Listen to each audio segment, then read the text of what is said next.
Mesdames, Messieurs, bonsoir. Donc, heureux de vous accueillir à ce conseil de quartier réunion publique. Je vais vous faire vous rappeler l'ordre du jour de ce soir. En point numéro 1, nous aurons la sécurité routière et l'éclairage urbain. Ce point seront traités par Monsieur Jean-Yves Pinet, adjoint au maire, et par Madame Diobet, qui est de la DPSP 15e. En point numéro 2, nous aurons l'entretien de la voirie, les fonctionnements et les moyens. Donc, ce point sera traité par Madame Latournerie, de la division de la voirie et des déplacements, qui n'est pas encore là, mais qui ne va certainement pas tarder. Voilà. Je vais tout de suite donner la parole à Monsieur Pinet pour le point sécurité routière et éclairage urbain. Merci de votre invitation, merci à tous. Alors, je vais commencer par un point qui amène moins de discussion que la sécurité routière, à savoir l'éclairage public, pour donner quelques informations en ce qui concerne l'éclairage public à Paris.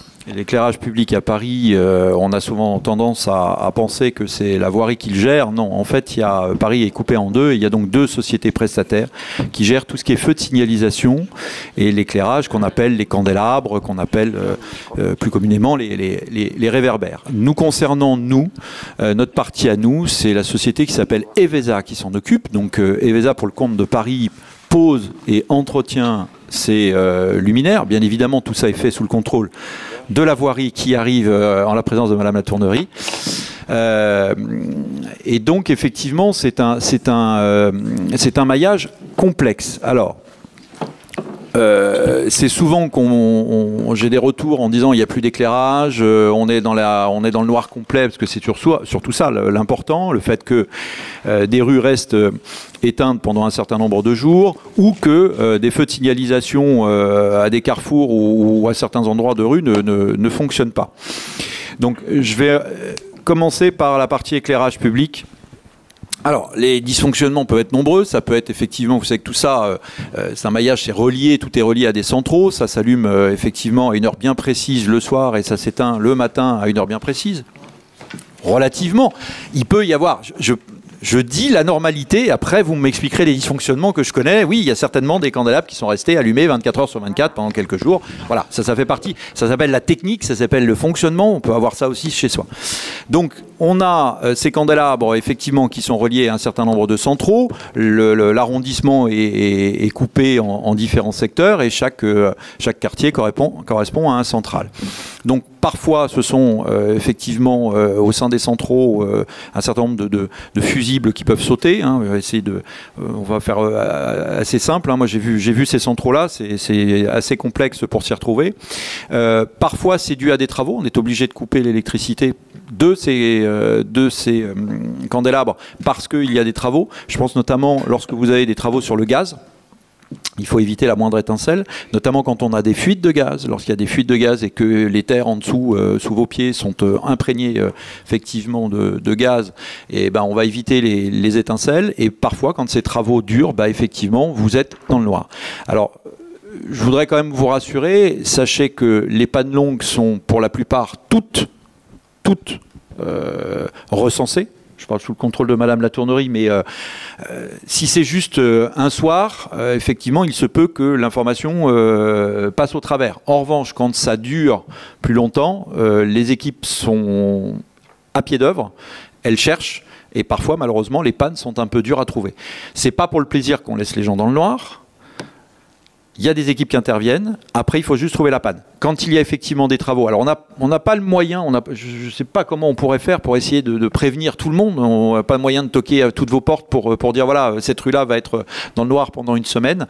Mais sachez, même si vous faites remonter l'information, et elle peut être remontée à la mairie, que dès qu'il y a un dysfonctionnement au-delà de 24 heures, généralement, Evesa est informé et il y a des équipes qui sont effectivement en action. Parfois, c'est plusieurs quartiers qui sautent les uns après les autres. C'est comme ça, ça arrive. Les surtensions, quand il y a les grosses chaleurs, il y a des surtensions sur les câbles. Parfois, c'est aussi les alimentations Enedis qui peuvent se dysfonctionner. Donc, c'est assez complexe. Mais cet éclairage public est très bien fait à Paris. Les sociétés, que ce soit Evesa en ce qui concerne le 15e, mais sur d'autres secteurs de Paris, c'est une société qui s'appelle Citellum, sont très réactives. Elles envoient des équipes très rapidement, mais c'est vrai que parfois, c'est pas simple. Voilà. On fait toujours au mieux. On pourrait toujours faire mieux, ça je vous l'accorde, on pourrait toujours faire mieux, mais de rendre l'éclairage plus rapidement, parfois c'est un petit peu complexe. Voilà en ce qui concerne l'éclairage. Sur les feux tricolores, pareil, c'est eux qui changent les ampoules quand il n'y en a plus, quand des fois vous avez les carrefours qui sont à l'orange clignotant, voire plus rien du tout. Effectivement, là, on les prévient et ils interviennent assez rapidement. Il faut savoir aussi qu'il y a ce qu'on appelle le PC Lutès. Le PC Lutès, c'est, on va dire, l'outil central qui gère aussi tous ces feux de circulation, qui est là pour toute la gestion parisienne, puisque tous les feux sont interconnectés à Paris. Et donc, on peut connaître des dysfonctionnements. Là aussi, deux choses. Quand vous avez des travaux, parfois les feux sont mis aussi à l'orange clignotant. Quand il n'y a plus de feu du tout, c'est que généralement, il n'y a plus d'alimentation. Et là, effectivement. Alors, un petit conseil, quand vous devez remonter une information sur un candélabre qui ne fonctionne plus, qui, pour aller dans l'efficacité optimum, à Paris, que ce soit un feu tricolore, que ce soit un candélabre, quand vous prenez le mobilier urbain, vous avez des petits numéros dessus. Vous avez en chiffre romain la lettre 15, qui correspond au 15e, et à côté, vous avez un autre numéro, là, en chiffre classique. Grâce à ça, ça permet tout de suite aux équipes de savoir où se trouve, à ce moment-là, l'élément urbain qui dysfonctionne. Voilà en ce qui concerne l'éclairage. Peut-être que Madame la Tournerie veut rajouter quelque chose si j'ai oublié. Et puis après, on pourra répondre à vos questions. Oui. Bon, je vais déjà m'excuser pour mon retard. Je vais juste compléter, mais je pense que vous avez bien résumé. Hein, tout ce qui est panne d'éclairage nécessite des coupures. Et à la fois coupure et à l'inverse une marche forcée. C'est-à-dire que pour voir où est le défaut, il faut qu'on allume tous les candélabres. Et c'est pour ça que vous avez des candélabres qui restent ouverts parfois dans la journée. C'est parce qu'il y a une recherche de défaut. Et donc ça, c'est normal. Parfois, il arrive aussi, et ça c'est moins normal, qu'il y ait eu effectivement un oubli ou une extinction qui ne s'est pas faite suite à une recherche de défaut. Donc ça peut aussi arriver, mais en général, quand c'est allumé, c'est parce qu'il y a une recherche de défaut qui n'est faite que sous tension, quoi. Voilà. Sur la partie éclairage, si vous avez des questions. Ben, j'en ai une. Je voudrais savoir qu'est-ce qui fait que l'éclairage est allumé à telle heure, éteint à telle heure, etc. Est-ce que c'est des cellules photosensibles? Est-ce que c'est des timers? Est-ce que c'est comment ça se passe? Est-ce que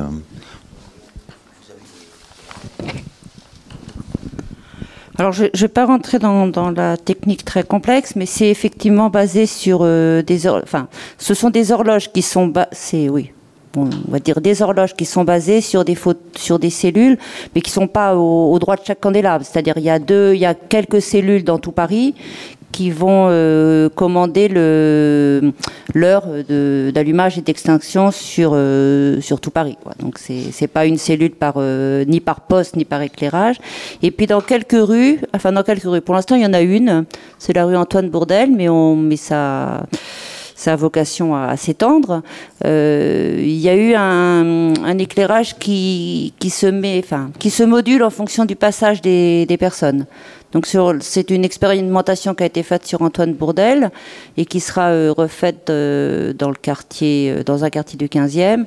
Donc l'éclairage se met vraiment à un niveau le plus bas possible à partir d'une certaine heure de la soirée, hein. Et on ne remonte qu'au passage des gens ou des véhicules. Je ne sais pas si vous avez eu l'occasion de passer dans la rue Antoine Bourdelle, mais allez-y.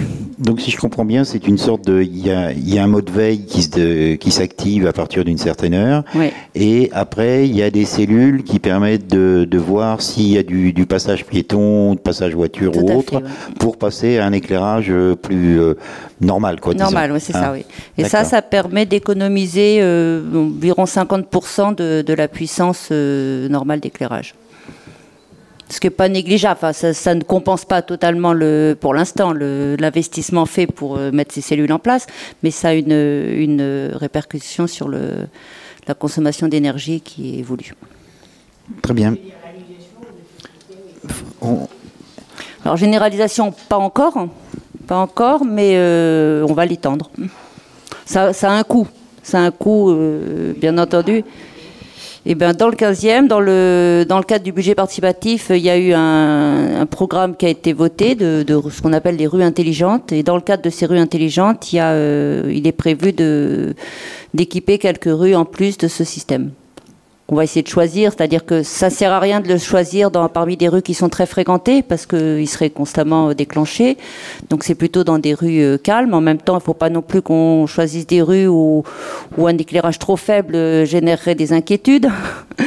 Donc on est en train de chercher quelques rues pour le mettre en place dès cette année.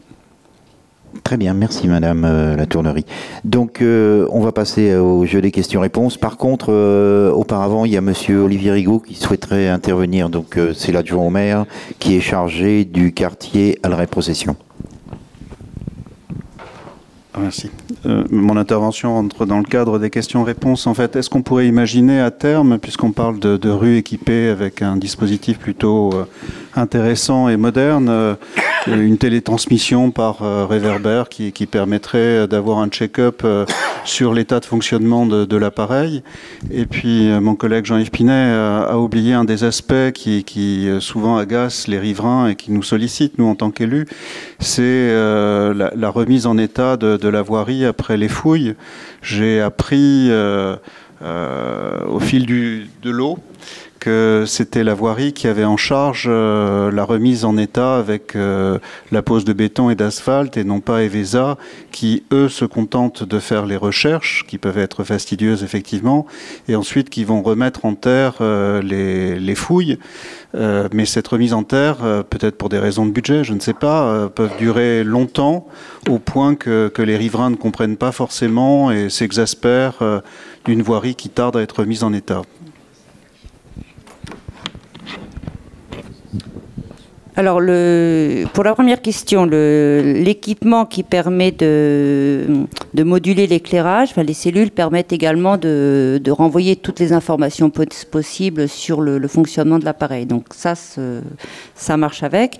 Mais ça nécessite donc un équipement candélabre par candélabre. Donc, avec lequel on peut faire beaucoup de choses, hein. Enfin, même plus que de l'éclairage d'ailleurs. On peut capter un tas de choses avec ces équipements. Pour revenir au sujet qui fâche, les réfections de fouilles, qui fâche parce que c'est mal fait, hein, on en a tout à fait conscience. Donc tout ce qui est, depuis quelques années, enfin depuis 2016, tout ce qui est réfection d'intervention de tiers, de concessionnaires, enfin en général ce sont des concessionnaires, c'est le concessionnaire qui est chargé des réfections de fouilles.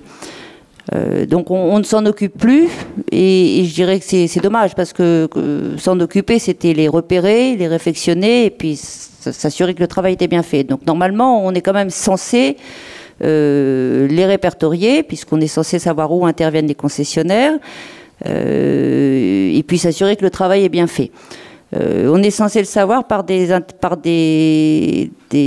inscriptions, je vais dire. Tous les travaux sont inscrits dans une application sous forme de demande d'autorisation de travaux qui s'appelle Cité et dans lesquels les concessionnaires indiquent leur début de travaux, leur fin de travaux. Donc normalement, on doit pouvoir vérifier qu'à l'issue de la fin de travaux, les fouilles sont réfectionnées.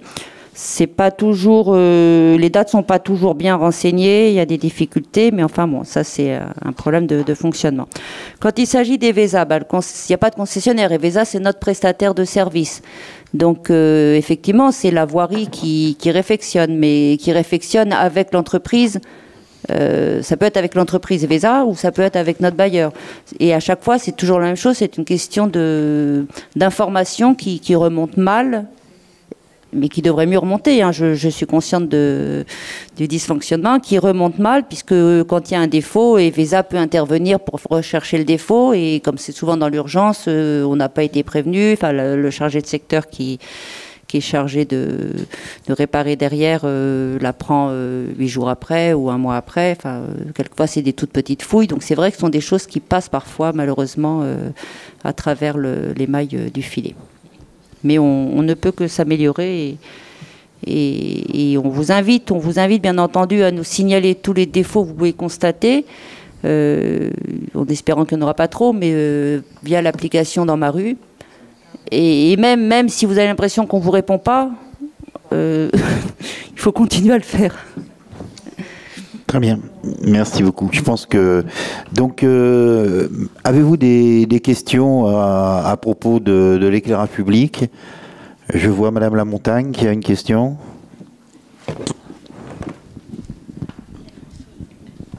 Ce n'est pas directement dû sur l'éclairage public, c'est sur l'électricité qui est toujours en service sur la place Kandinsky.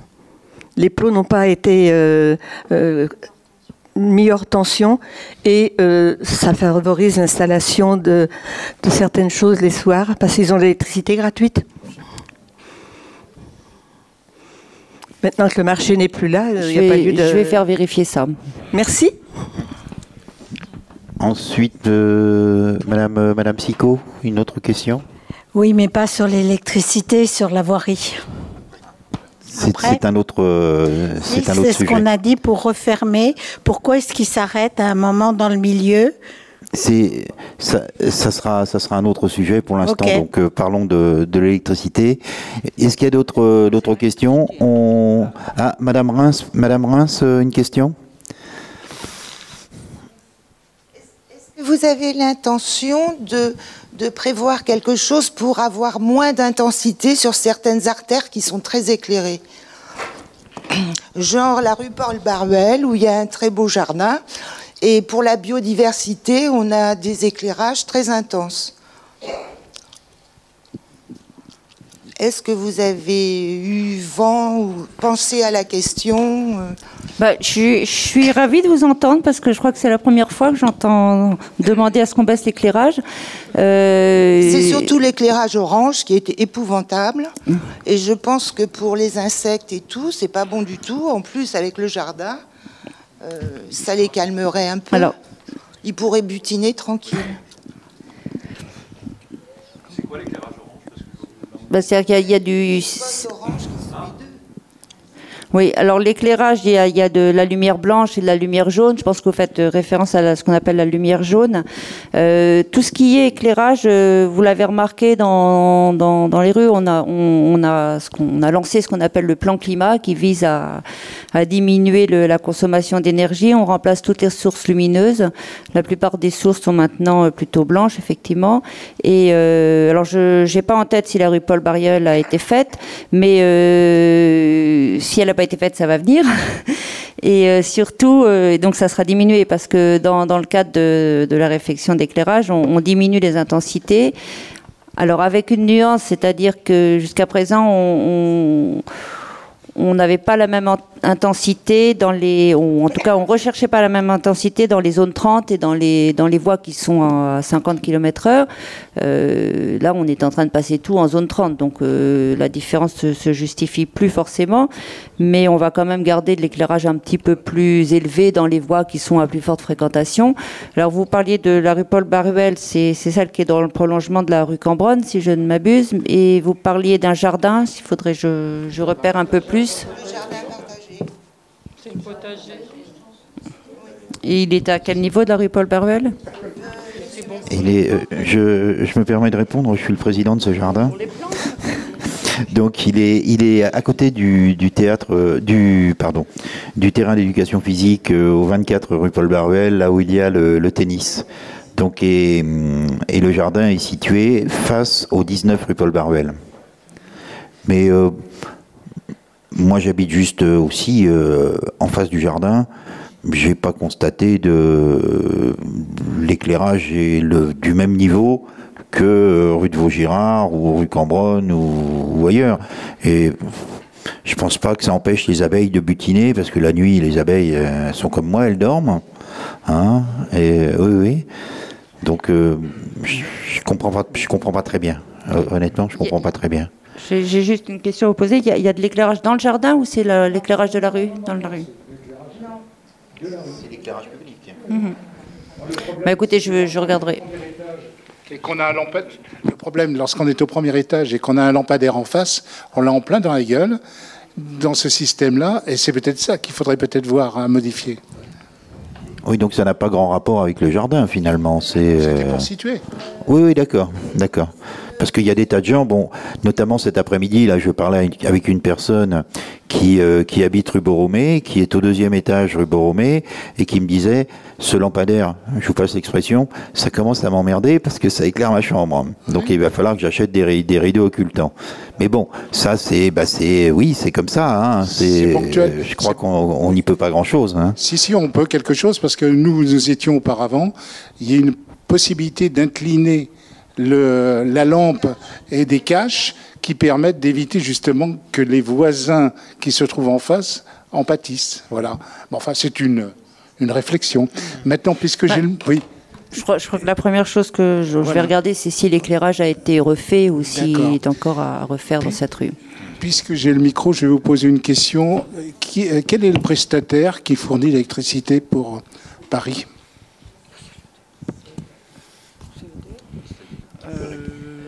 Je ne sais pas, c'est Engie, non ? De quoi pour Paris, non ? Quelle est votre question, savoir si c'est Engie ou... Quelle est la société qui fournit ? Est-ce que c'est EDF ? Est-ce que c'est autre chose ?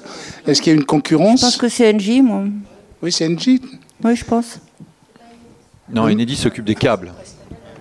Enedis, c'est ceux qui vous ouvrent partout et qui font que vous avez des chantiers dans tous les sens. Donc eux s'occupent que du câble. Après, je sais pas, il faudrait regarder dans les budgets. De toute façon, c'est noté dans les budgets municipaux où vous avez le contrat électrique pour les mairies, les villes. Voilà. Après, est-ce qu'il y a eu appel à la concurrence, etc. Je vous avoue que là... je sais pas, mais je pense que... C'était une réflexion en ce moment avec les augmentations qu'il y a sur l'électricité. Oui, mais elles sont générales que quel que soit... Et puis j'ai entendu sur cette affaire-là, puis on passera à l'autre sujet, mais j'ai entendu beaucoup de gens qui avaient signé des contrats avec d'autres opérateurs, qui s'étaient retrouvés avec des prix moindres et qui vont être très augmentés aujourd'hui, etc. Donc vous voyez, tout est à regarder. Donc voilà. Merci. Alors, l'éclairage va me donner la possibilité d'une bonne transition aussi avec la sécurité routière, parce qu'on entend souvent qu'effectivement, quand des rues, des artères, des routes sont bien éclairées, c'est toujours une meilleure sécurité routière. Le mot sécurité routière, il est très vaste, il est très large. Il implique plusieurs acteurs, et pas forcément qu'une mairie, la mairie étant un petit maillon de la chaîne. D'abord, les politiques de sécurité routière sont avant tout faites par l'État, par le Parlement. Hein. C'est à la fois le code de la route, l'organe suprême qui, quand on le lit et quand on le respecte, finalement, est suffisamment bien pensé. Il a quelques années, puisqu'on a encore les voitures à chevaux, mais on n'a pas encore les trottinettes. Ça va arriver, hein, c'est en discussion, ça va arriver. Ensuite, vous avez effectivement les régions, les départements, tout le monde peut mettre sa patte à la sécurité routière. Mais il faut bien savoir de quoi on parle quand on parle de sécurité routière. Il y a aussi l'infrastructure, et c'est en ça qu'effectivement les villes, les départements sont partie prenante dans la sécurité routière. Parce que vous avez le comportement de l'usager, vous avez l'entretien des routes, vous avez l'éclairage. Si demain Paris est totalement dans le noir complet, je ne suis pas sûr qu'on n'ait pas plus d'accidents parce qu'effectivement on va avoir un problème de visibilité. Prenons un cas tout simple. L'hiver, combien de piétons ou combien de cyclistes sont totalement en noir et sont invisibles de bon nombre d'usagers. Donc ça fait aussi partie de l'organe sécurité routière. La mairie du 15e, alors je tiens quand même déjà à préciser, et je les remercie d'être là tous les deux, parce que c'est deux, pour moi, deux personnes très importantes dans le terme sécurité routière, en tout cas dans le 15e. Donc Madame Diebaille qui officie et le plus rapidement qu'elle le peut pour toutes les voitures mal garées et autres problématiques, et maintenant les trottinettes. Et puis Madame Latournerie qui m'a souvent sur le dos pour les aménagements, pour mes plateaux surélevés, pour un certain nombre de choses. Et on n'est souvent pas d'accord, mais on arrive toujours à trouver le consensus, parce que moi je voudrais que ce soit fait tout de suite. Elle n'a pas forcément les budgets et c'est pas évident. On pourrait mettre des ralentisseurs partout, on pourrait bloquer les scooters partout, on pourrait bloquer les trottinettes partout, on pourrait tout faire. Dans le monde idéal, on pourrait tout faire. C'est pas comme ça qu'il faut entendre aussi la sécurité routière. C'est vrai qu'on a le problème majeur en sécurité routière, c'est avant tout La première chose, c'est le comportement de l'usager, quel que soit l'usager. Qu'il soit automobiliste, conducteur de camion, piéton, cycliste, alors je ne sais pas comment, trottinetteur, ou je ne sais pas comment on va les appeler, mais c'est aussi les skateboards, c'est aussi, voilà. On a toujours vécu, quelles que soient les époques, avec des gens, n'oublions pas qu'à l'époque où le vélo est arrivé, au 19e siècle, il y avait des gens qui critiquaient déjà les cyclistes dans les journaux locaux à l'époque parce que c'était des fous dangereux, etc. Le problème numéro 1, c'est la responsabilité individuelle et c'est le comportement de l'usager, quel qu'il soit. Et ça, je n'en démordrai pas, parce que moi je veux bien tout ce qu'on veut, mais si effectivement les gens avaient un comportement un petit peu plus raisonnable, on n'aurait pas ces discussions envers les trottinettes, envers les automobilistes, envers les scooters qu'on peut avoir tous aujourd'hui, et voir ce qu'on peut voir dès qu'on sort, on va sortir de cette école et on va voir un certain nombre de comportements. Il est vrai que les infrastructures sont importantes et qu'on peut mettre en place un certain nombre de choses pour améliorer la sécurité, notamment du plus vulnérable, la sécurité du piéton. C'est quand même le premier, le plus vulnérable, et encore plus quand on a les petits. On a quand même la chance, malgré les déplacements, alors parler un peu de données brutes, j'ai pas les chiffres exacts en tête, je les avais préparés, puis j'ai oublié ça sur mon bureau, mais en termes si on compare le nombre de déplacements par rapport à la population, par rapport au nombre de véhicules, par rapport au nombre de vélos, par rapport au nombre de trottinettes, Paris est une ville quand même sécure, où le nombre d'accidents est quand même faible. Un tué, toujours un tué de trop. Mais c'est vrai que par rapport au déplacement, on a quand même effectivement un nombre d'accidents assez restreint. On a des accidents graves, on a des accidents mortels. Il faut savoir que les accidents graves et les accidents mortels à Paris font l'objet d'une étude complexe de l'ensemble des services, et que s'il y a effectivement des problématiques d'infrastructure, elles sont revues. Et là, c'est là où je dis que je trouve que ça ne va pas assez vite, parce que c'est vrai que des fois on aimerait que les travaux aillent plus vite, mais il ne faut pas non plus surréagir en matière de sécurité routière. On est le seul arrondissement aussi à avoir un adjoint spécifiquement dédié à ça.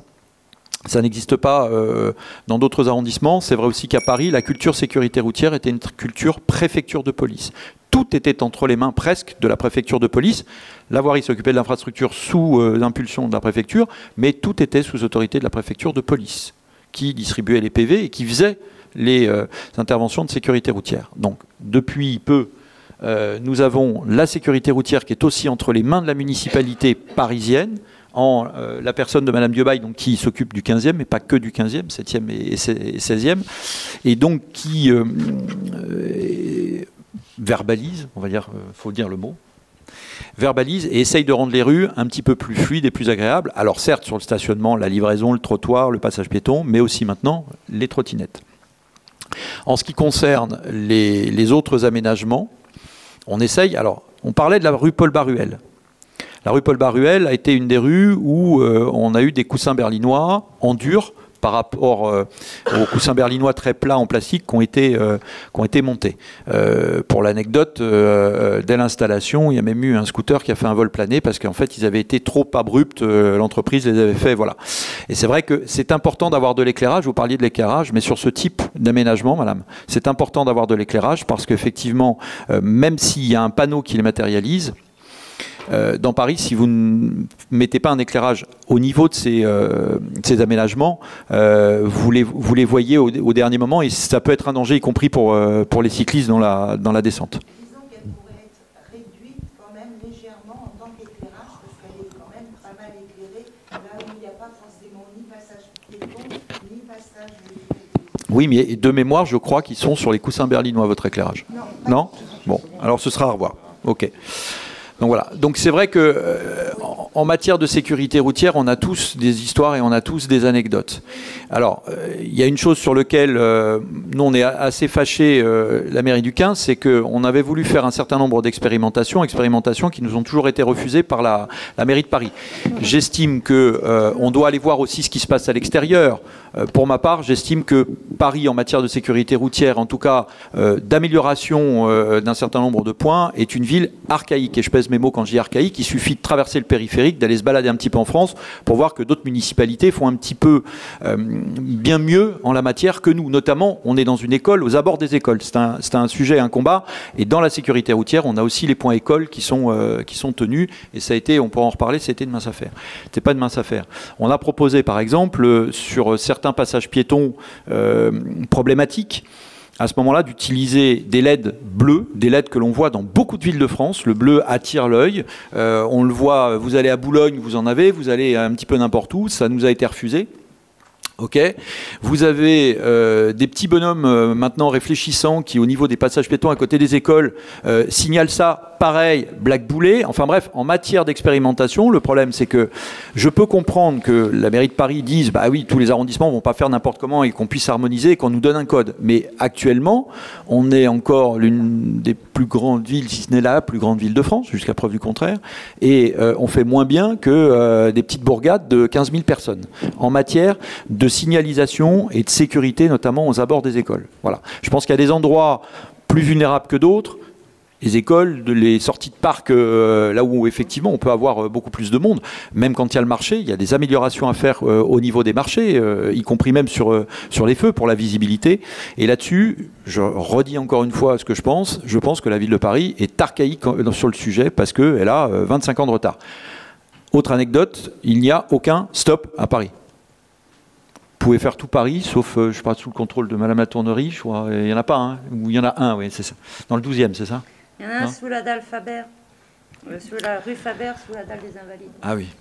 Il y en a un deuxième. Il n'y a pas de stop. Donc c'est la règle de la priorité à droite permanente. Donc c'est pour ça que souvent, effectivement, on peut voir arriver un véhicule, même les vélos, voilà, ont priorité sur la voiture qui arrive. Mais bon, les conflits sont durs. Il n'y a pas de stop. Alors, est-ce qu'il faut des stops à Paris? C'est pas moi qui vais l'indiquer, mais je veux dire que voilà, on a une ville particulière où il y a un certain nombre de choses, où il manque peut-être des CD de passage.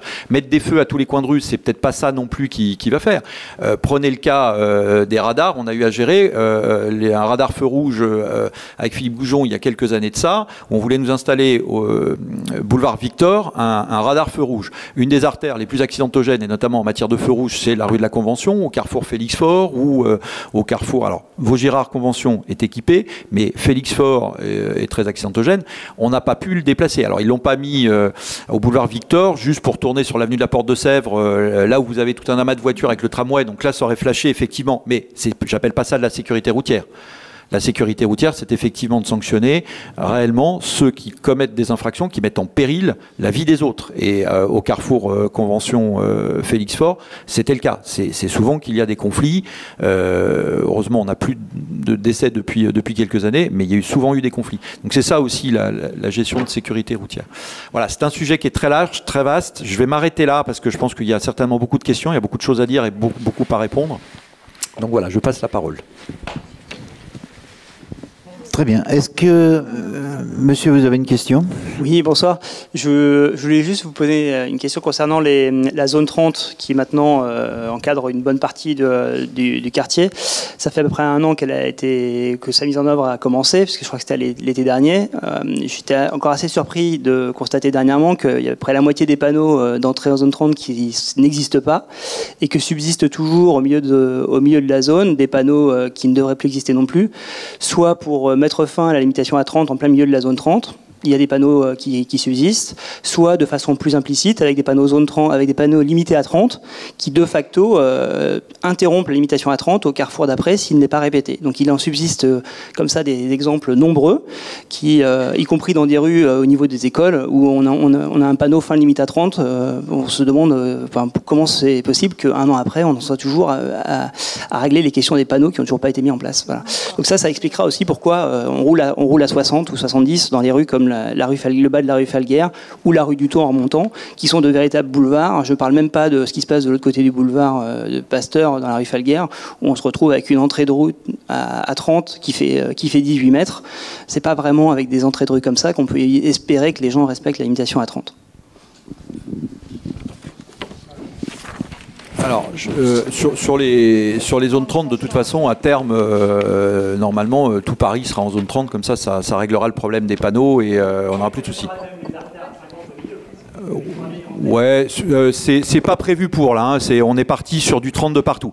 Par contre, je vais casser une idée reçue entre vitesse et sensation de vitesse. Je ne dis pas et je ne nie pas que certaines personnes roulent vite.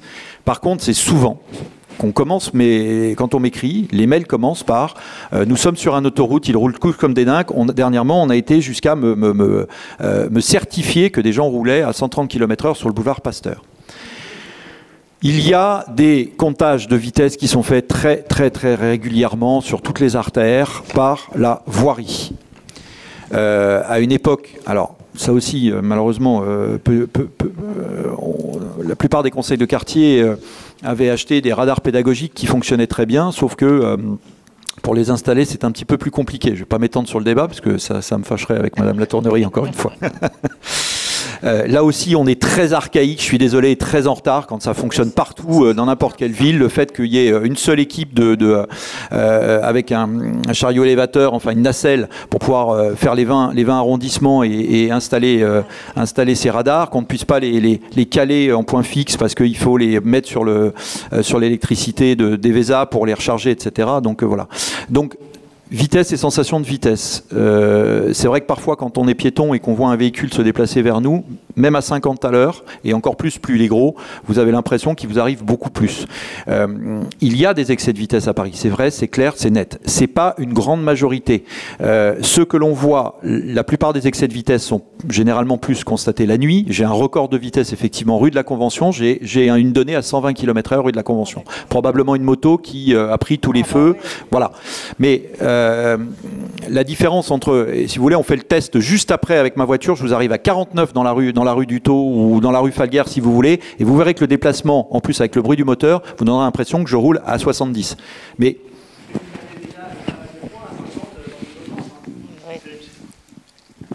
que vous me parlez de 50 dans zone 30, je peux vous dire, vous perdez déjà des points. Et moi, la sensation de vitesse, excusez-moi, je le vois très bien. Je ne vous ai pas cité des vitesses extravagantes de 120 km/h. Je vous parle de 60-70 dans le bas de la rue Falguière.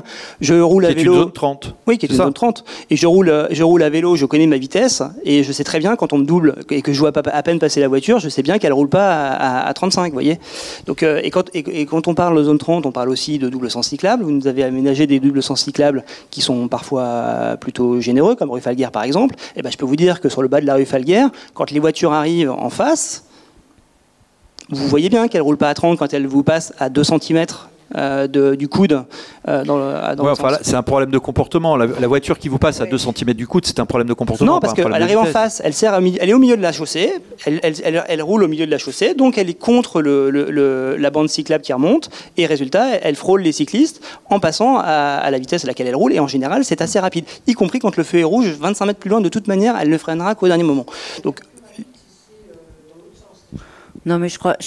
Voilà. Donc je vous dis juste que la zone 30, ce serait déjà bien qu'elle soit signalée, parce que même si vous aviez des radars, avec la signalisation qui est en place actuellement, qui est défectueuse, vous ne pourriez même pas verbaliser, puisque de toute façon, la limitation n'est même pas mise en place par la signalisation. Donc ce serait bien de pouvoir régler ce problème rapidement. Je vais répondre là-dessus. Je vous rejoins tout à fait, parce que il m'arrive aussi de circuler dans l'arrondissement et de m'apercevoir qu'il y a des loupés. Ça c'est certain.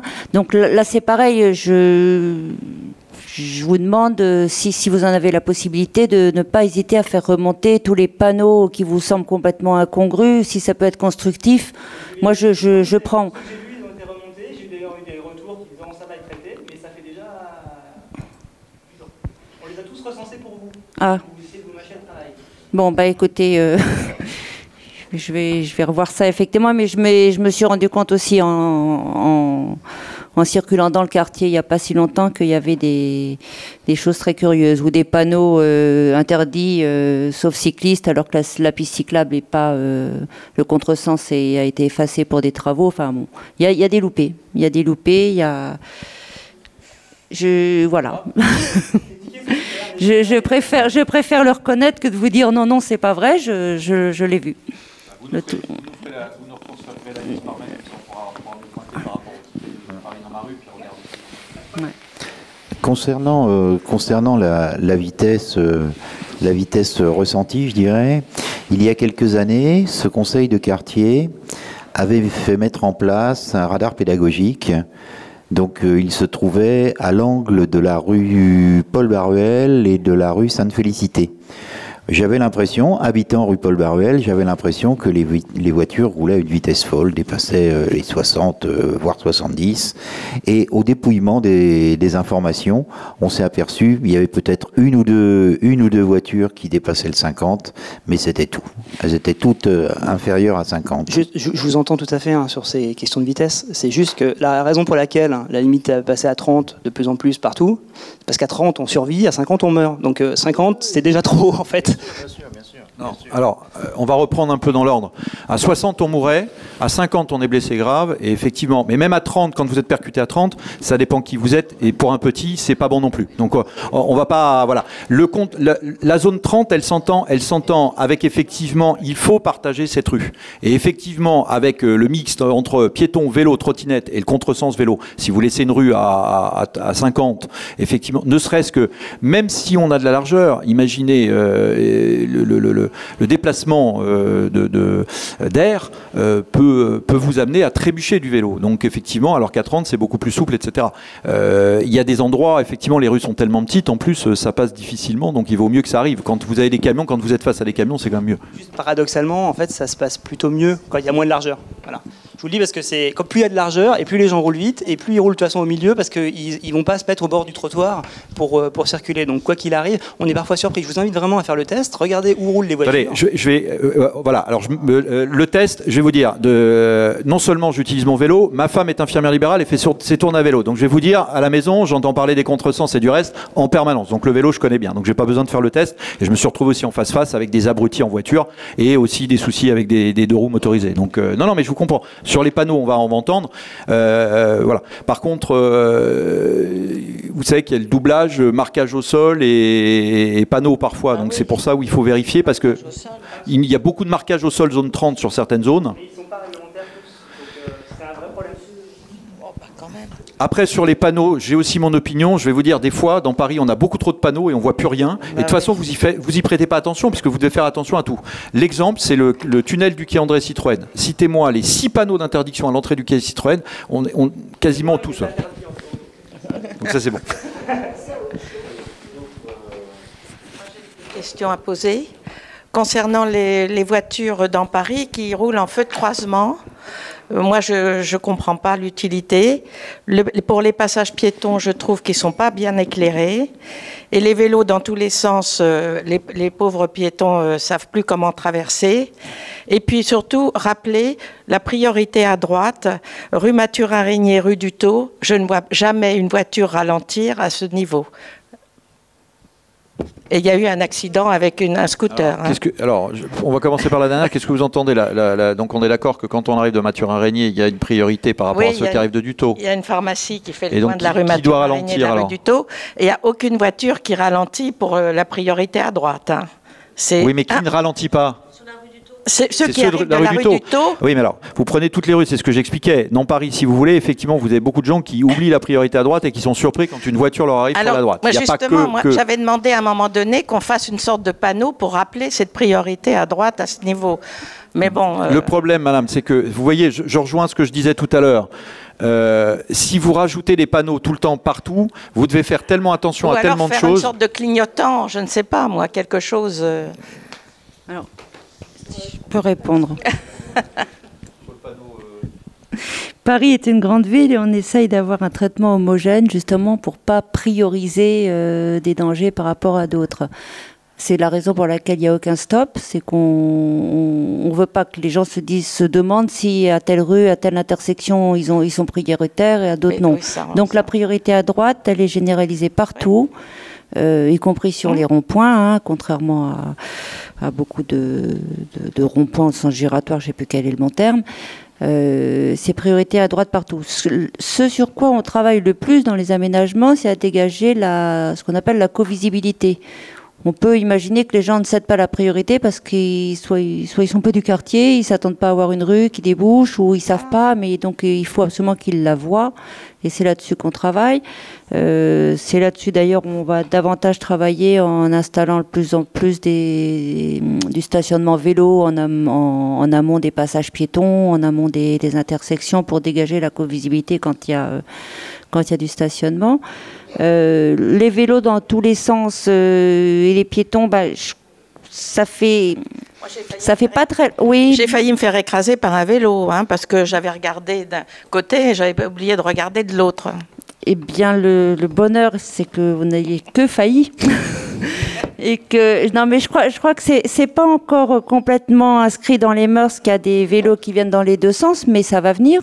De la même façon que quand on est en voiture, normalement, on regarde des deux côtés pour savoir s'il n'y a pas un piéton qui va déboucher. Surtout que les vélos s'arrêtent pas forcément au feu rouge à chaque fois. Hein. Non, mais c'est à tout le monde de faire attention. Effectivement, c'est au vélo de faire attention. Mais je pense que si madame s'est pas fait écraser, c'est que le vélo s'est arrêté. Enfin, j'espère. Donc, c'est pour ça que je dis que pour l'instant, c'est un sentiment d'insécurité. C'est quelquefois pas seulement un sentiment. Je reconnais aussi qu'il y a eu des accidents, y compris mortels, de vélos et piétons. Hein. Je minimise pas les choses. Mais le vélo, il a fait son entrée dans Paris il y a une dizaine d'années, je crois. Je pense guère plus. Et maintenant, il est en force et je crois qu'on s'y habitue. Je crois que plus personne ne s'étonne de voir des vélos arriver dans l'autre sens, où on fait tellement plus attention au vélo que maintenant, c'est les trottinettes qui nous affolent. Mais je crois que les trottinettes nous font le même effet que les vélos il y a 10 ans. Je pense c'est qu'elles sont électriques.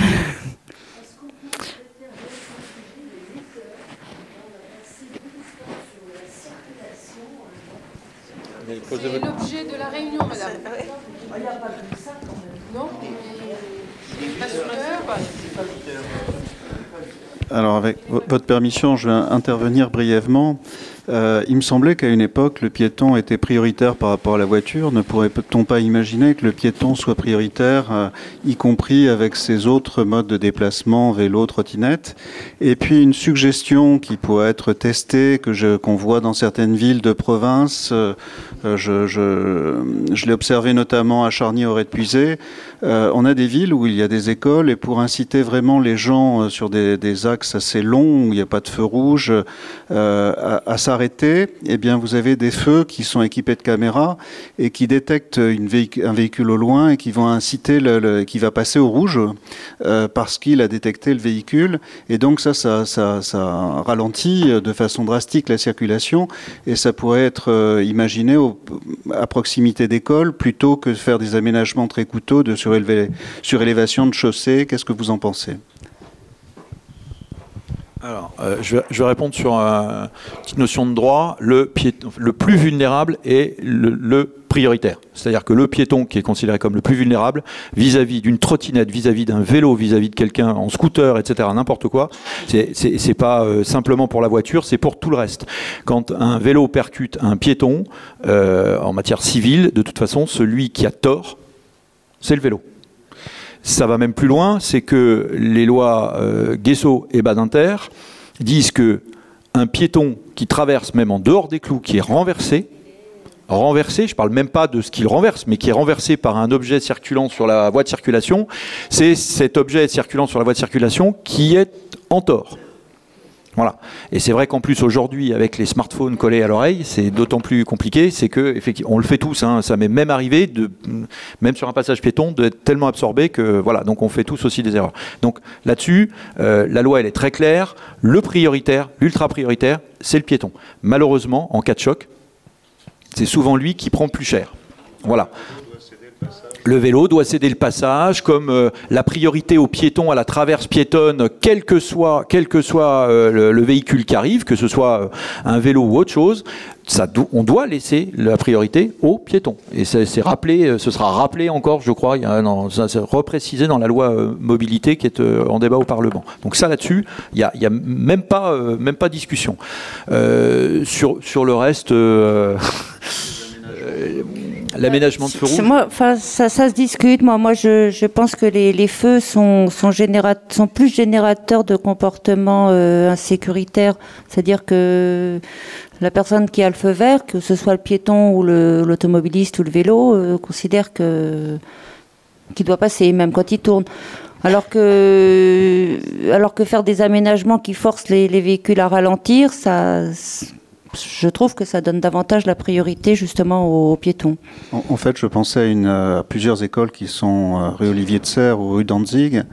Et il y a eu un accident dramatique au carrefour de la rue Danzig et la rue de la Convention. Un automobiliste qui a perdu le contrôle de son véhicule. Mais ces écoles, donc effectivement, la ville a fait des efforts pour améliorer les passages piétons. Une grosse campagne de peinture a été réalisée et est en train de réalisation. Mais pour inciter les véhicules à s'arrêter, en fait, à proximité de ces passages piétons qui pourraient être à proximité des écoles, cette solution de feu équipée de caméras qui arrête forcément le véhicule qui est ciblé peut justement rappeler qu'il y a des passages piétons, une école, et donc que les gens doivent laisser le passage aux enfants. Dès que le véhicule s'est arrêté, le feu repasse au vert, donc le véhicule peut repartir. Moi, j'ai plusieurs questions. À force de modifier le code de la route en donnant des passe-droits aux uns et aux autres, on arrive à ce que vous avez dit, c'est-à-dire l'incivilité totale.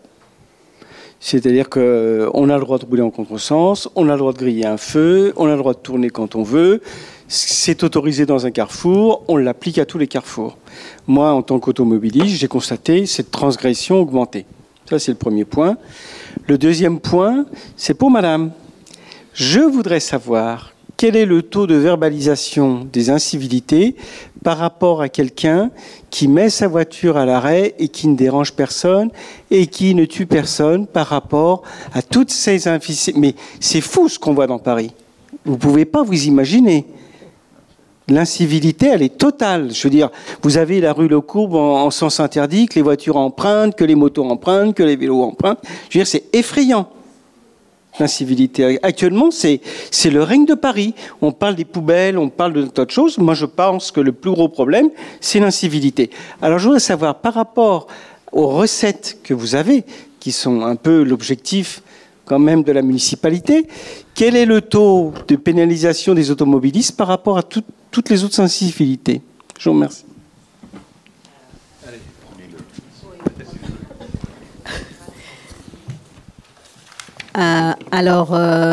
Donc bon, juste une petite précision. Donc moi, je suis en charge du stationnement gênant dans Paris.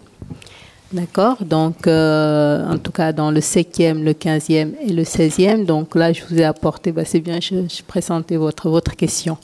Je vous ai apporté le bilan 2018 des verbalisations sur le 15e arrondissement, qui s'élève à 68 597 verbalisations. Les infractions les plus verbalisées concernent le stationnement gênant sur des places de livraison à 13 490. Ensuite, c'est le stationnement de 2 roues sur le trottoir à 7 754. Et puis ensuite, voilà, des stations, voilà, des feux rouges qui sont grillés, des 2 roues qui prennent des sens interdits. Voilà, on est à 5 655 et à 5 212.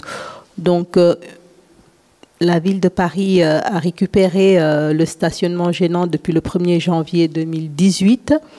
Et donc voilà, je pourrais vous le faire passer, mais la courbe est parlante. Donc en janvier, on a eu du mal à démarrer. Au mois de mars, on était déjà au pic de la verbalisation à 7403 PV. Et puis ensuite, voilà, ça a augmenté. Et là, en 2019... Par contre, je ne vous ai pas amené les chiffres, mais là, je pense que vous allez être surpris donc, quand on les communiquera. Et on dépasse déjà les 68 000 entre janvier et le mois de mai.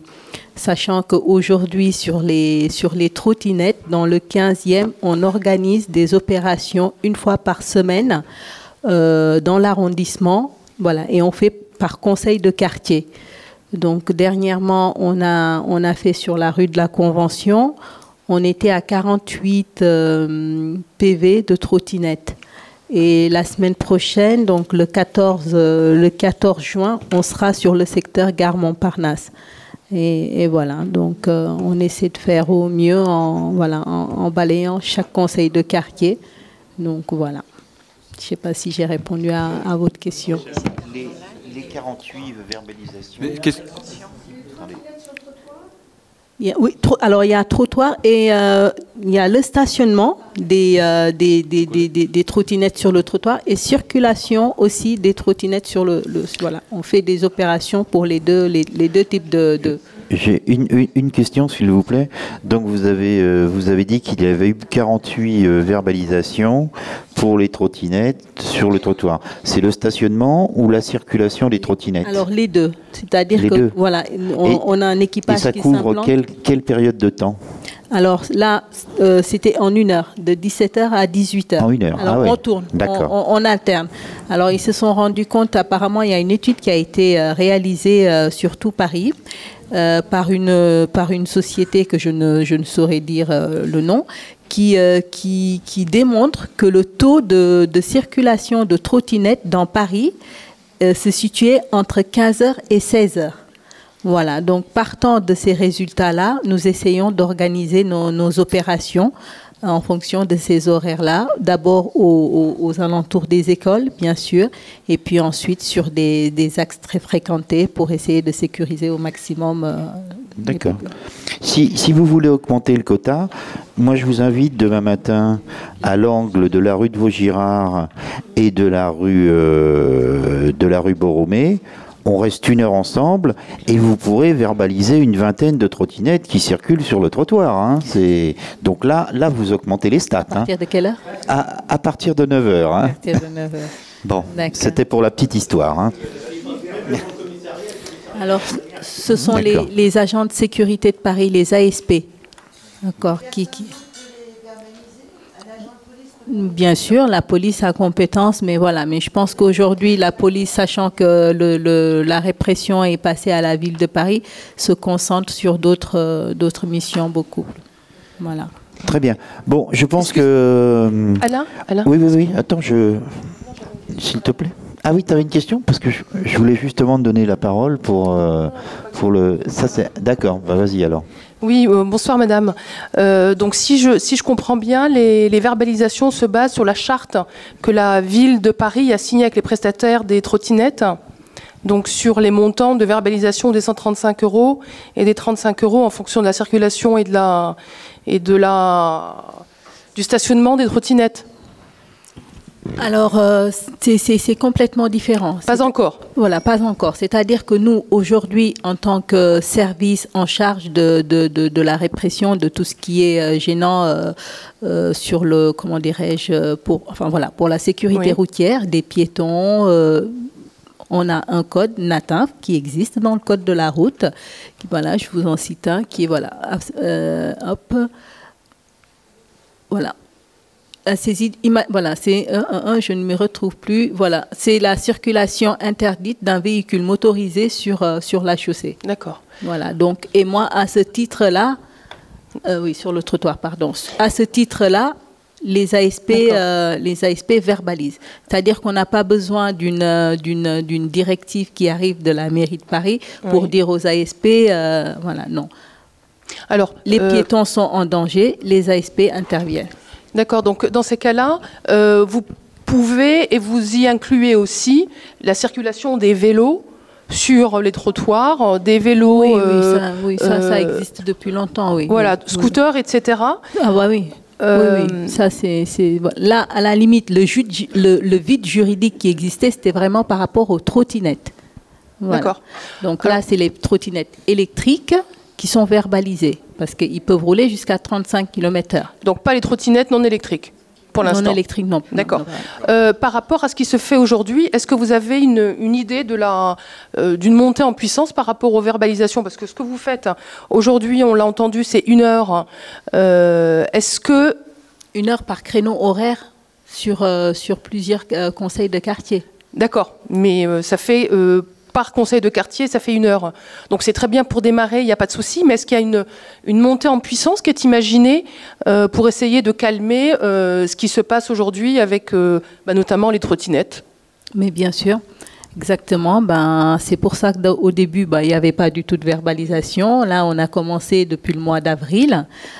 C'était à raison d'une opération de temps en temps. Et là, justement, on intensifie en faisant une opération par semaine, par arrondissement.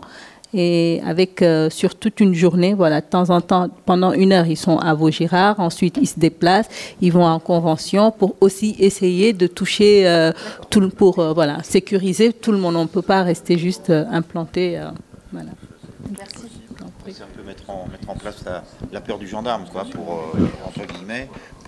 Et puis faire de la pédagogie aussi. Hein. Madame Lamontagne, on passe le micro. Merci. Juste une remontée d'un souci. Il y a eu d'installer un passage piéton provisoire entre la sortie du conservatoire et l'entrée du 48 Bargues pour permettre aux enfants qui sortent du conservatoire de traverser en toute sécurité. Il est bloqué par des barrières, j'ai vu, ça fait partie en ce moment, il y a des travaux qui ne finissent pas. Je suis passé tout à l'heure et ça fait partie de mon petit cahier de doléances que je dois voir après. On ne sait pas pourquoi, c'est de futurs stationnements de vélos ou de trottinettes, on n'en sait rien. Ça ne s'achève pas, c'est comme ça depuis début janvier.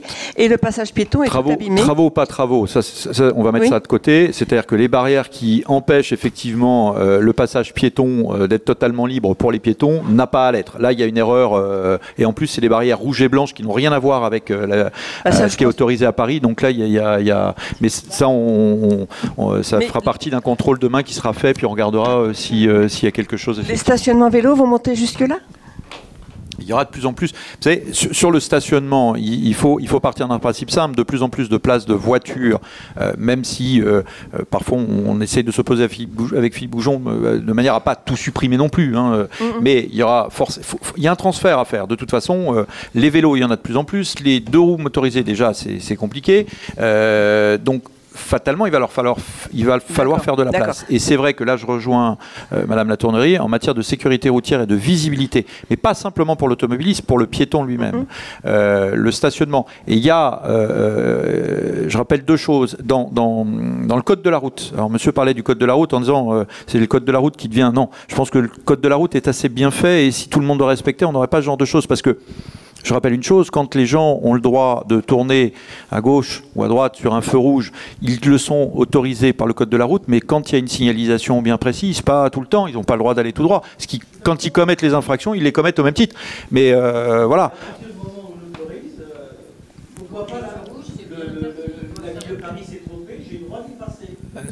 Non, ça c'est l'interprétation de la personne qui, en plus, au lieu d'être cycliste, souvent est automobiliste. Hein. Vous savez, reprenez le dessin animé de Tex Avery, vous avez le loup qui est sur le trottoir, qui va très bien et qui est gentil avec tout le monde, et dès qu'il monte, alors c'est pareil sur son scooter, c'est pareil dans sa voiture, c'est pareil partout, et le fait des imbéciles. Qu'est-ce que vous voulez, ça c'est la nature humaine, hein, on n'y pourra pas grand-chose. Donc voilà. Donc oui, il y aura de plus en plus de places. Effectivement, ces places au niveau des passages piétons ou des carrefours, vous allez avoir plus de visibilité pour traverser, mais aussi pour la personne qui va arriver. Alors après, celui qui ne voudra absolument pas vous laisser passer, quel que soit le moyen qu'il utilise, effectivement, il faudrait qu'on ait quasiment des agents à tous les carrefours pendant 6 mois, de manière à bien faire comprendre à tout le monde que ce serait quand même mieux de respecter un petit peu le code de la route. Je suis d'accord avec vous, hein, mais vous savez, ils font déjà beaucoup sur l'arrondissement. C'est déjà une bonne chose qu'on les ait récupérés dans le giron de la ville, parce que quand c'était la préfecture de police, vous parliez tout à l'heure effectivement des verbalisations. J'ai souvenir sous la préfecture de police que dans les verbalisations et les enlèvements de voitures, on était à 85-90% de livraison, ce qui n'est plus le cas aujourd'hui. Il y a encore des livraisons, mais c'est plus la priorité. La priorité, elle est vraiment aussi et au passage piéton et au trottoir. Combien de trottoirs on a eu, etc. On se voit régulièrement pour faire le point, et donc véritablement. Maintenant, on voit aussi toujours des choses, et il y a toujours des sujets avec les grutiers aussi, je vous l'accorde. Je vais vous... Ah, mais le feu rouge, on doit... S'il n'y a pas de... Non, mais le feu rouge, c'est très simple. S'il n'y a pas un pictogramme en dessous permettant au vélo de tourner à gauche ou de tourner à droite, mais je rappelle une chose, feu rouge ou pas feu rouge, vous êtes piéton, vous traversez, il peut avoir le pictogramme, vous avez la priorité. Point.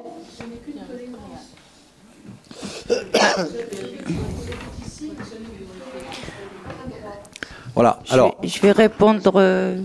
juste, je termine et puis je laisse. Mais petite info qui est loin d'être négligeable. Il y a eu l'année dernière, en verbalisation, pour le refus de priorité aux piétons, 16 806 verbalisations. Dans Paris. Ah, c'est sur le 15e? Ah, bah c'est sur le 15e. Alors, bah attendez, c'est encore mieux. Je pensais que c'était que Paris.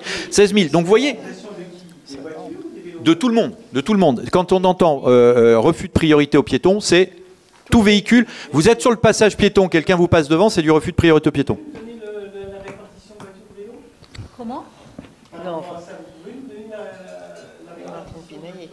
Peu importe, c'est avec. Dans les stades. Voilà, je peux le sortir, mais. On a beau avoir la priorité et être sûr qu'on est dans le droit, si on attrape un vélo, on se fait mal. Donc nous, c'est le piéton qui cède, soyons clairs. Et le cycliste le sait très bien, donc continue sa pratique. C'est simple. Donc pourquoi pas une plaque minéralogique pour les vélos?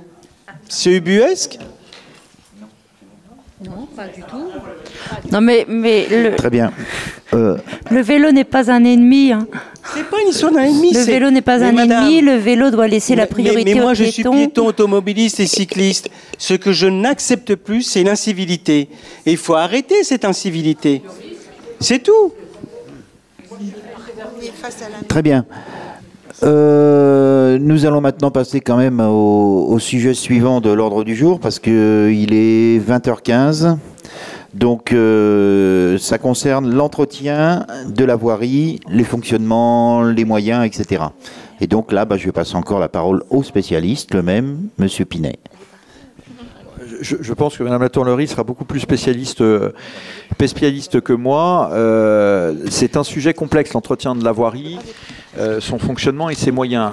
On l'a ébauché tout à l'heure. Donc effectivement, la ville de Paris passe des contrats avec un certain nombre de sociétés. On a aussi, quand on parle d'entretien de voirie, il y a aussi tous les concessionnaires, c'est-à-dire que sous nos trottoirs, vous avez le gaz, l'électricité, le câble, le téléphone, vous avez les câbles des VESA qui passent aussi, vous avez tout un tas de choses. Et là aussi, c'est souvent qu'on se demande pourquoi, mais pourquoi n'interviennent-ils pas tous en même temps? Il y a l'eau aussi, il y a Haute-Paris, etc. On pourrait leur décider que, par exemple, la rue Vigée-Lebrun, on leur donne la rue pendant 6 mois, et puis ils ouvrent tous, etc. Il faut savoir que toutes ces entreprises ont des calendriers de travaux et des réseaux qui ne sont pas de la même usure au même endroit. Donc ça servira à rien d'ouvrir et de leur dire à tous intervenez dans la rue Vigée-Lebrun au même moment, pour la simple et bonne raison, c'est qu'ici peut-être que le tuyau de gaz il est très bon, par contre la rue d'à côté il a besoin d'être ouvert. Et c'est vrai que c'est très très compliqué. Alors c'est refait, c'est recassé derrière, tout ça est géré indirectement par la voirie qui donne les autorisations d'ouverture. Hein, ça se fait pas, ils viennent pas un beau matin comme ça, etc. Là aussi, on est souvent sur leur dos parce que pour rejoindre le sujet des verbalisations, quand il y a des interdictions, il y a une réglementation bien précise. Les panneaux doivent être posés tant de temps avant, l'arrêté est publié et à partir du moment où on fait souvent la chasse parce qu'ils oublient de mettre la date des travaux ou alors ils mettent des dates qui n'en finissent plus, etc. Donc tout ça est relativement bien suivi, même si en tant que citoyen, quand on se balade, on a l'impression que c'est ouvert partout. Et après, il y a les grosses chaussées, les voies de circulation, on a l'impression qu'elles sont mal entretenues. C'est vrai qu'on va être très clair, il n'y a pas suffisamment de moyens mis sur ces revêtements. Il faut savoir qu'en plus, ça peut avoir un impact, y compris sur la sécurité routière, hein, quand on circule à 2 roues, mais même à 4 roues, parce que finalement, il y a quand même les nids de poules et autres.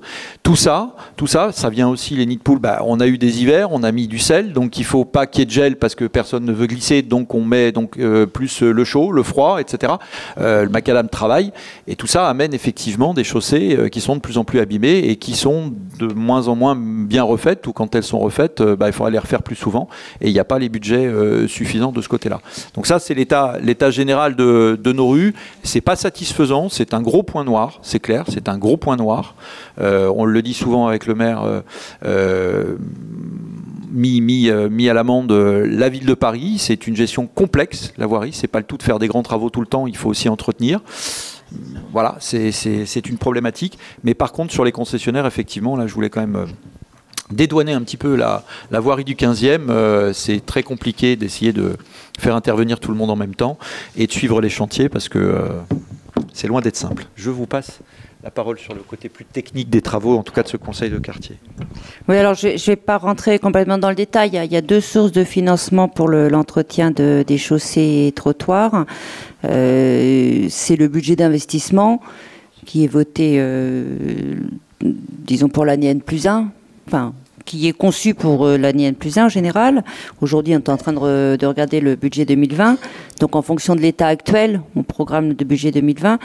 Et puis le budget de fonctionnement. Donc en budget d'investissement, on est dans des sommes qui vont, je vais essayer d'être le plus exact possible, mais je ne sais pas si j'ai amené mes chiffres ici, enfin on est autour de 4 millions d'euros sur le 15e. Et en budget de fonctionnement, le budget de fonctionnement, c'est des choses plus petites, enfin, des petites interventions. Il y a un petit trou, il y a un gros trou sur le trottoir. On essaye de le traiter avec le budget de fonctionnement. Et ça, pour vous donner des chiffres, on a cette année, on a eu 105 000 euros pour les chaussées, 115 000 pour les trottoirs. Sachant que ces montants-là, c'est à peine de quoi faire une rue. Enfin, ce sont des sommes qu'on a pour une rue en général. Hein. Donc, c'est aussi pour ça qu'on n'arrive pas à faire des miracles. On a un petit peu de budget aussi pour la signalisation horizontale qui s'efface, hein, qu'il faut aussi entretenir. Et puis on a les brigades, hein, enfin la brigade qui intervient aussi pour des interventions, je dirais, d'urgence, mais qui ne peuvent pas durer vraiment dans le temps. C'est tout ce que vous voyez comme rebouchage de trous. En général, vous plaignez en disant qu'on a rebouché un trou mais que ça n'a pas tenu. Bah oui, c'est pas que c'est fait pour, mais c'est que c'est fait avec ce qu'on appelle de l'enrobé à froid et c'est pas quelque chose qui est vraiment durable. Mais ça permet de pallier un problème de sécurité qu'on essaye de pallier vite en général. Sécuritaire et cache-misère, oui. Donc, aux difficultés budgétaires s'ajoute depuis 3 ans, je crois, le problème de l'amiante. Puisqu'on s'est rendu compte, ou en tout cas on a mis en exergue le fait qu'il y avait dans les produits routiers de l'amiante, dans certains produits routiers de l'amiante, à une époque on a ajouté volontairement de l'amiante pour avoir des tapis plus résistants. C'était avant de savoir que c'était mauvais. Et puis comme si ça ne suffisait pas, comme on recycle, même une fois qu'on a arrêté de mettre de l'amiante dans ces tapis, le fait d'enlever les tapis, de recycler puis de les remettre en œuvre, on a continué à saupoudrer les rues d'amiante. Donc maintenant, pour la sécurité des travailleurs, davantage que pour celle des riverains qui craignent pas grand-chose, mais les travailleurs, ils sont le nez au-dessus des routes quand ils travaillent dessus. Donc il y a tout un protocole pour enlever les revêtements amiantés, pour éviter qu'ils respirent des poussières d'amiante, puisqu'il suffit de respirer une fibre pour déclencher un cancer 20 ans après. Donc c'est pour ça que vous voyez des hommes en costume blanc dans des emprises bien confinées. J'ai envie de vous dire, rassurez-vous, c'est pas vous qui êtes en danger, ce sont eux. Ce sont eux qui doivent travailler avec des combinaisons pour pas ramener de l'amiante chez eux, qui doivent se rincer bien, rincer bien la chaussée aussi une fois qu'ils ont travaillé. Donc ça augmente considérablement les coûts. Donc dès qu'il y a un trou sur la chaussée, un affaissement, la première chose qu'on doit faire, c'est faire un prélèvement pour savoir s'il y a de l'amiante et si on peut intervenir comme ça ou s'il faut intervenir sous combinaison et sous confinement. Donc ça augmente le temps de réaction et ça augmente les coûts. Je dirais que ça multiplie par 3 facilement le coût de réfection d'un tapis. Alors la chance, c'est que nos trottoirs sont en asphalte. On n'a pas, comme dans certaines banlieues, des trottoirs en enrobé. Et dans l'asphalte, il n'y a pas d'amiante. Voilà. Et puis pour terminer sur le sujet de l'amiante, on en a mis dans des enrobés, mais parfois c'est pas de notre faute parce que c'est dans les cailloux, dans les roches qui sont utilisés pour fabriquer l'enrobé, que certains cailloux contiennent de l'amiante natif, on va dire. Très bien. Donc voilà la problématique. Je vois une personne là-bas qui, si vous pouvez passer le micro à madame. Attendez, on va vous donner le micro, madame. Oui, merci. Monsieur a évoqué tout à l'heure le problème de la rue d'Alré. Nous nous sommes déplacés ce soir spécialement pour ça. hein, parce que le trottoir de la rue d'Alray a été, je vais être vulgaire, dit défoncé pendant plusieurs mois. Et depuis le mois de janvier presque, nous attendons que toute une partie du trottoir soit refaite. Nous n'avons aucune explication. Les questions que nous avons posées n'ont été suivies d'aucune réponse. Parlez bien en face, madame, s'il vous plaît. Oui. Donc ce que l'on souhaiterait, c'est savoir pour quelles raisons ce trottoir n'est pas refait. Il y a toute une partie d'immeuble, tout le devant de notre immeuble qui n'est pas refait. C'est à quelle hauteur de la... C'est à quelle hauteur de... Rue d'Alray, vous dites, hein? À quelle hauteur? Au niveau du 14 bis. Au niveau du 14 bis. 14 bis. Oui, mais c'est en face de la médiathèque, non? Par rapport à la médiathèque? Non, non, c'est beaucoup plus bas. C'est au niveau de la poste. C'est en face de la banque postale. Parlez bien en face, s'il vous plaît, madame. On vous entend pas bien. Je sais. Voilà. Donc là, on aimerait bien avoir quelques réponses parce que les copropriétaires se posent vraiment des questions.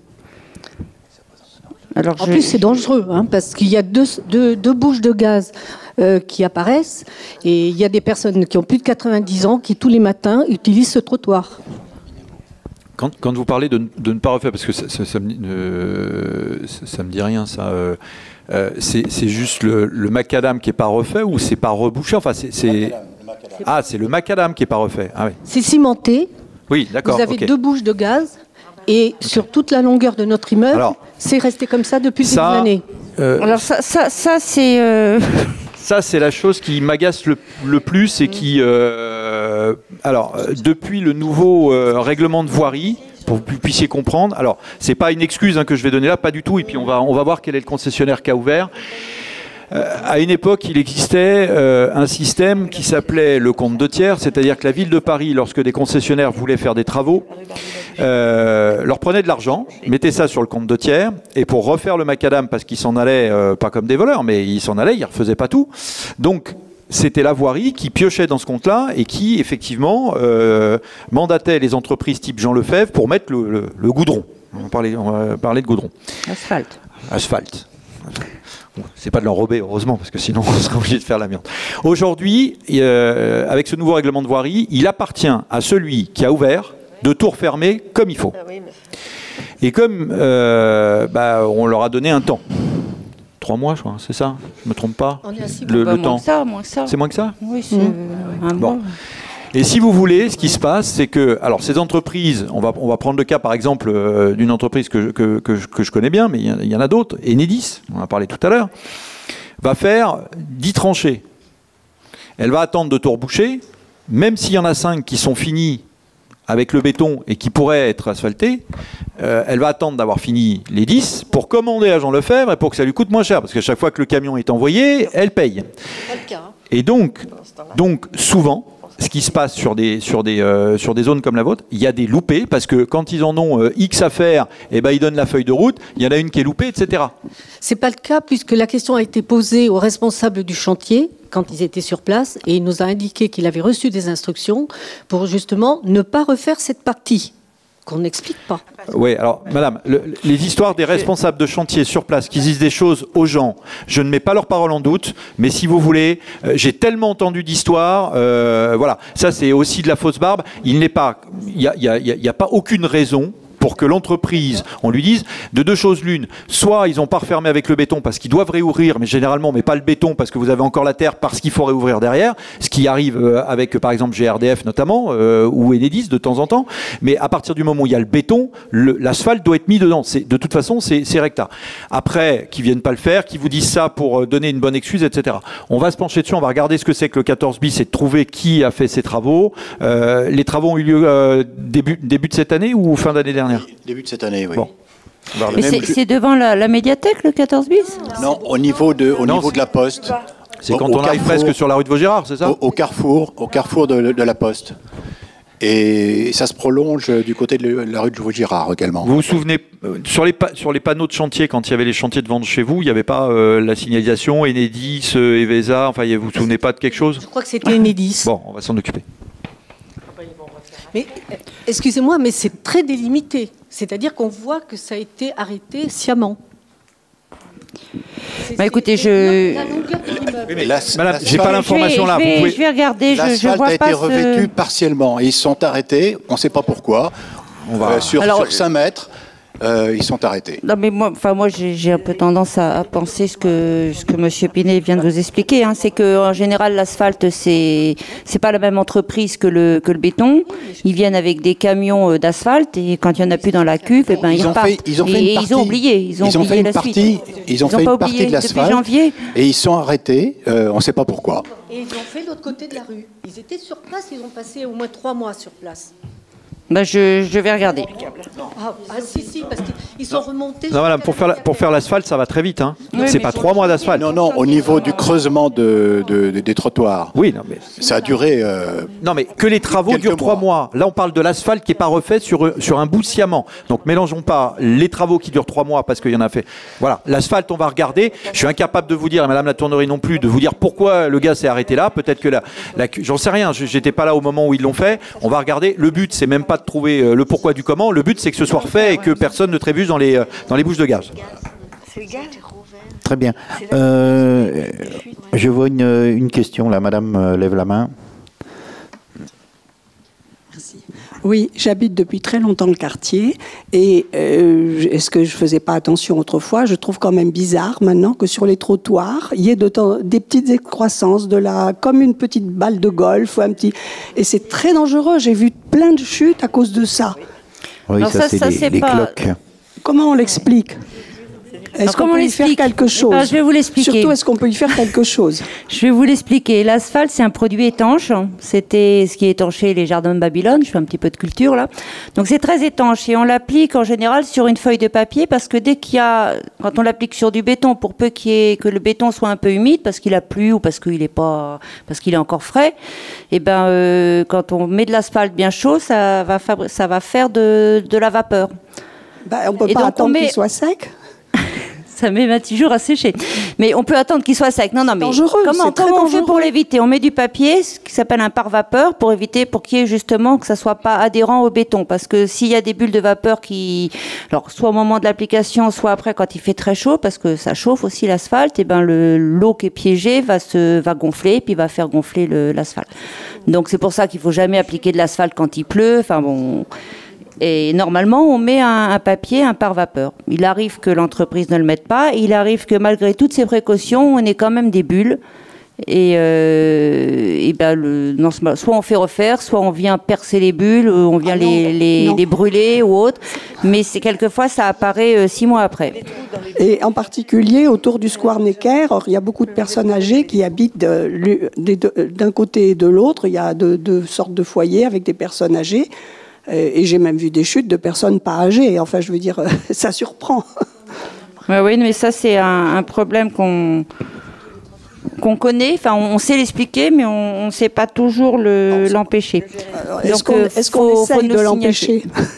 Ah bah oui, on essaye quand même. Est-ce qu'on en prend conscience? Ben oui. Tout à fait, oui. On oblige l'entreprise à mettre...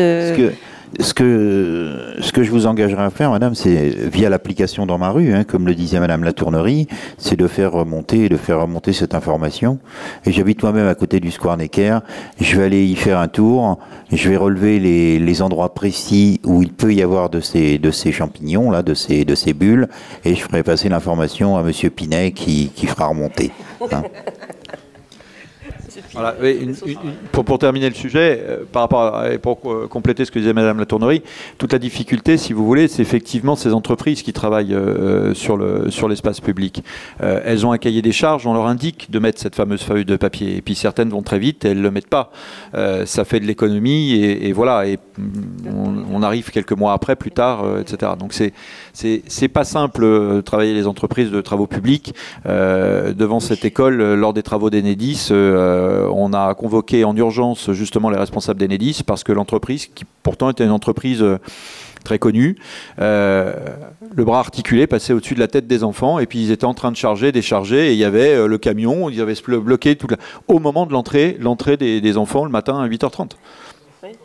Donc vous voyez, quand j'ai commencé mes propos sur la sécurité routière, j'ai parlé de responsabilité, y compris même sur les travaux. On a des gens qui sont irresponsables.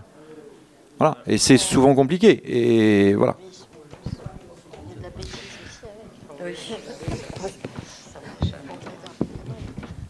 D'autres questions concernant ces points particuliers?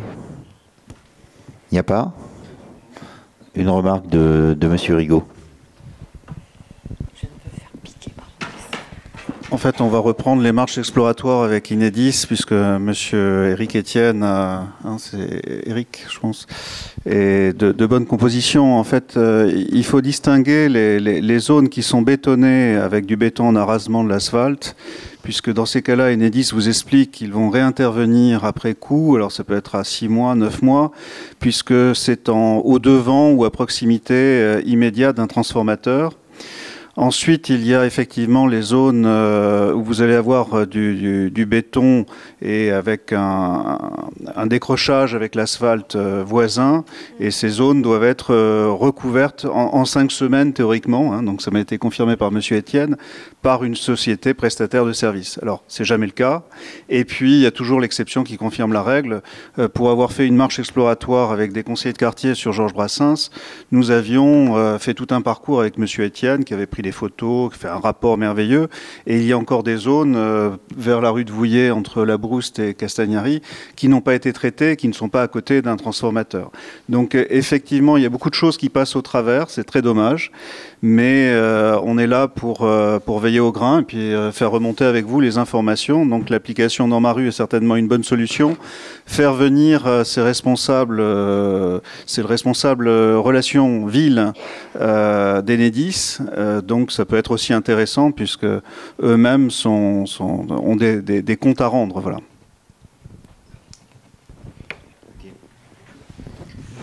Pas d'autres demandes d'intervention? Bon, ben donc la séance est levée. Je remercie Madame Latournerie, Madame Diobet, Monsieur Pinet. Oui? Ah.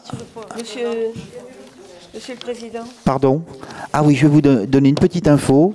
Donc le conseil de quartier, donc Alray Procession, va organiser sa fête de quartier le 22 juin.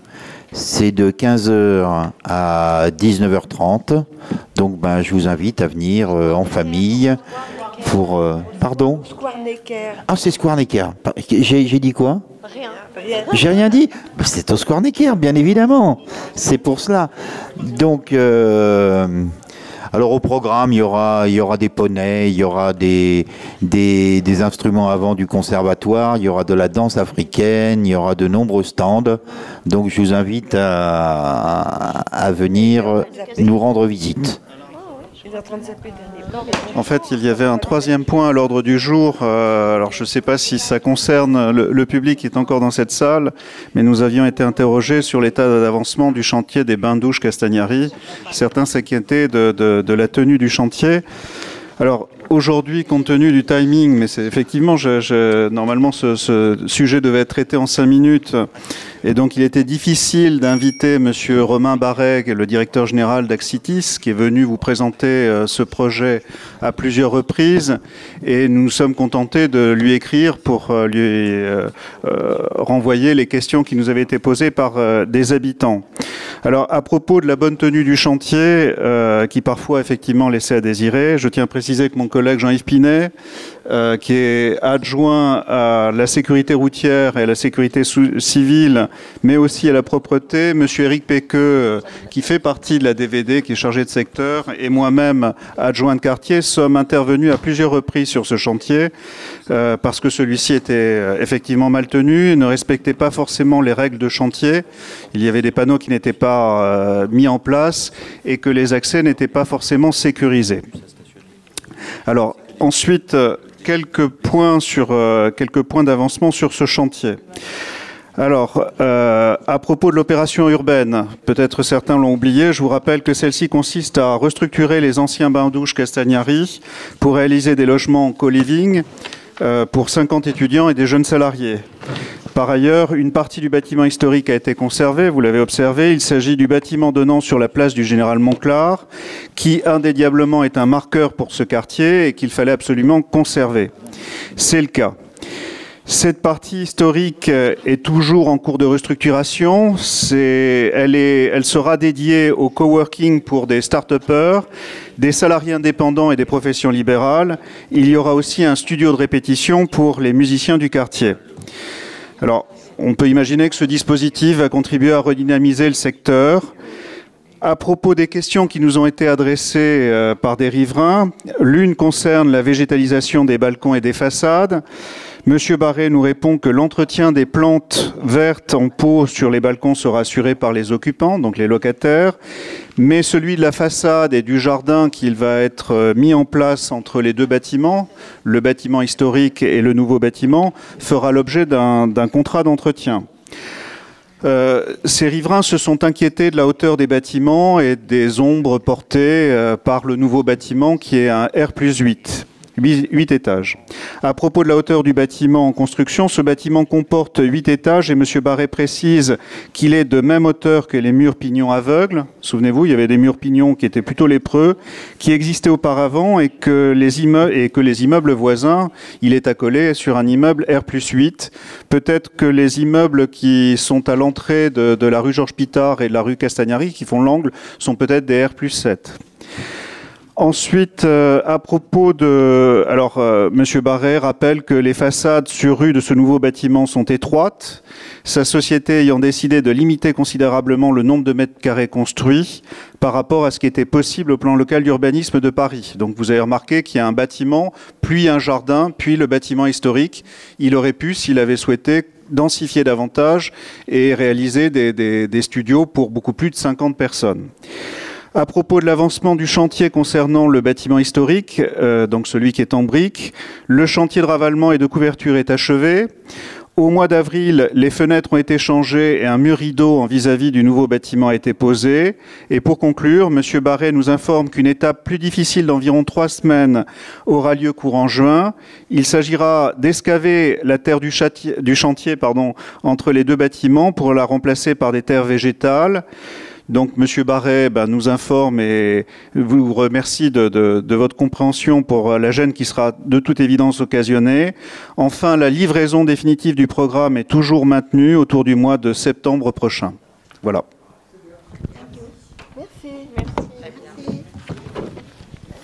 Très bien, bon, merci. Merci.